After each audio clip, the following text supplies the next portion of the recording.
Al-Mawaqeet, the fixed times and places of Hajj.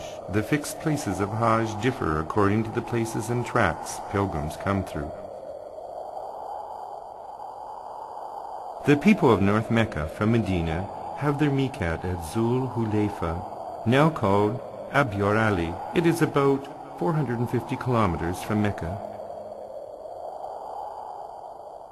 And the people of Egypt and the Sham, Syria, Jordan, Palestine, and Lebanon have their miqat at the same Jufa or Rabig, or on its parallel. It is about 220 kilometers from Mecca.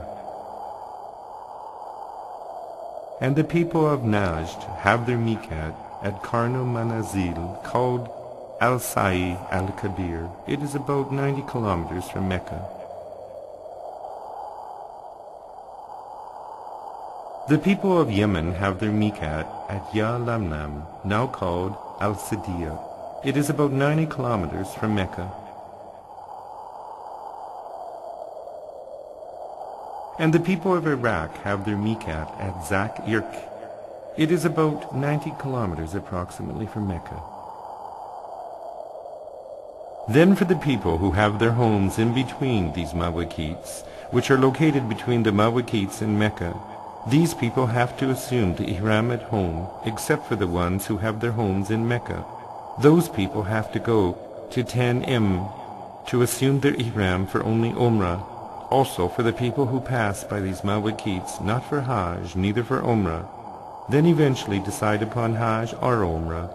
After exceeding these Mawaqeets, they will have to assume the Ihram from their actual places, where they have come to decide, and cannot go beyond them unless they have assumed the Ihram.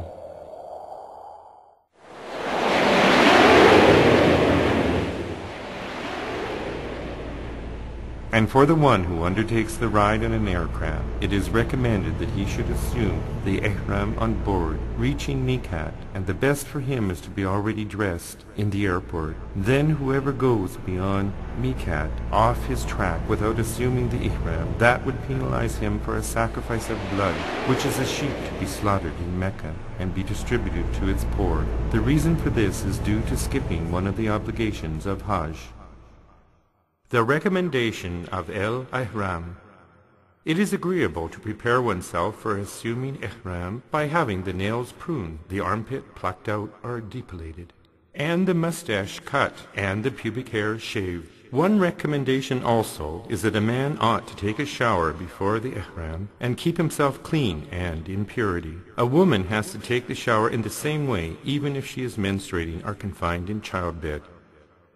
And it is recommended as well that a man should use perfume on his body before assuming Ihram, but it is not to be used on the cloth of Ihram, which is a white and clean loincloth garment.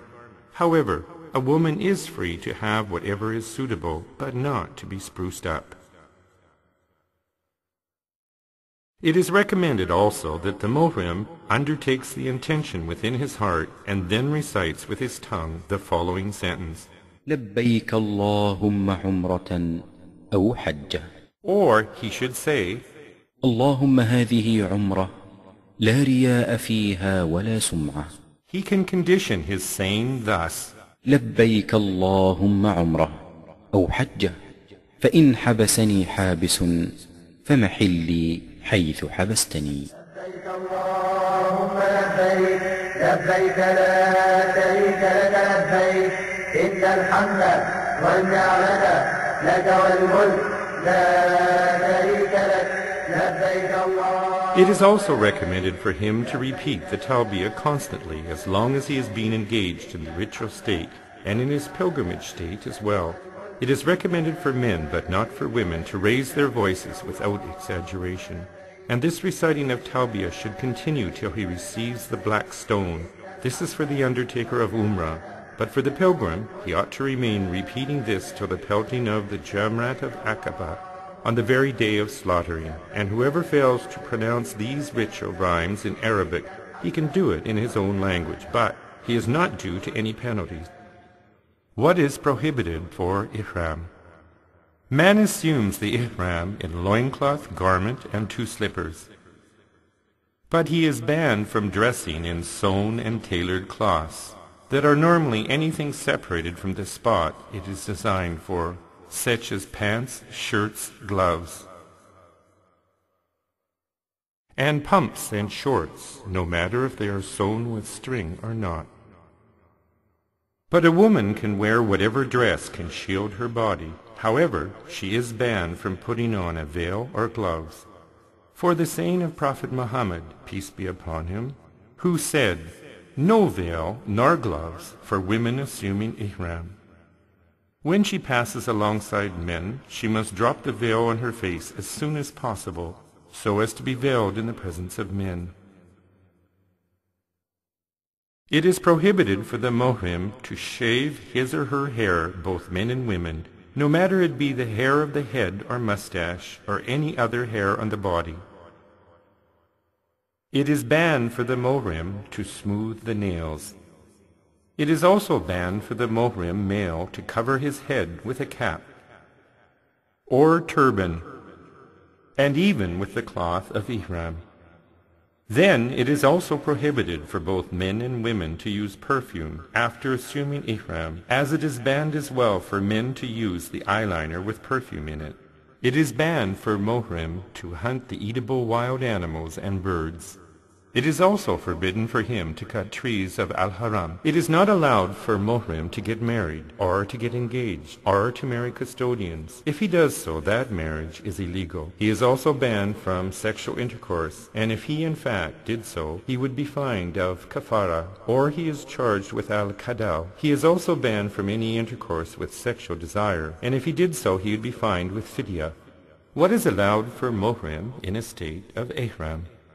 It is allowed for Muhrim to laundry the Hajj garb. As well, he is allowed to re-put it on once more. It is allowed for Muhrim to shoulder the Holy Qur'an and his purse or wallet and documents, or to fasten a belt, or to wear a watch and rings, or a pair of eyeglasses, or dental plates. It is also allowed for the Muhrim to fasten the loincloth with a string. As well, he can prick his garment at the edge of the loincloth with a needle. He is allowed, as well, to scratch his head with the soft part of his fingers. However, it is not recommended scratching the head with nails, just to avoid depilating some hair.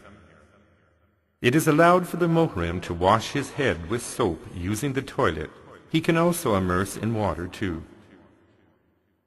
It is allowed for the Muhrim to use the umbrella, no matter if it touches his head or not.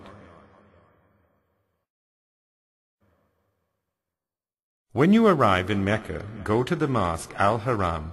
It is agreeable for you to enter by the gate of Bani Shaybah and proceed on your right leg. Then say, أعوذ بالله العظيم وبوجهه الكريم وسلطانه القديم من الشيطان الرجيم. ويسن لك أن تقول بسم الله والصلاة والسلام على رسول الله صلى الله عليه وسلم. اللهم اغفر لي ذنوبي وافتح لي أبواب رحمتك. And when you see the Kaaba, it is well appreciated to say, اللهم أنت السلام ومنك السلام فحينا ربنا بالسلام. as Omar ibn al-Khattab and Sa'id ibn al-Musayyib used to do. Then you supplicate your worldly and heavenly invocations. But there is not any specific invocation to be supplicated right at the site of the Kaaba. None of what was said about specifying a specific invocation is true. Don't distract yourself with the greeting prayer of the mosque or any things from Sunnah, but target the black stone. Then start with the circumambulation of Umrah. The description of the circumambulation follows. It is recommended for the muhrim to reset the Hajj garb in its normal status before starting the circumambulation. That is, he has to put the garment under his right armpit and put the edge of the garment on his left shoulder, with his right shoulder uncovered while the left is covered. It is not recommended to reset the Hajj garb in its normal status except the arrival circumambulation in Hajj. and the circumambulation of Umrah. Then he undertakes the intention of circumambulation within his heart.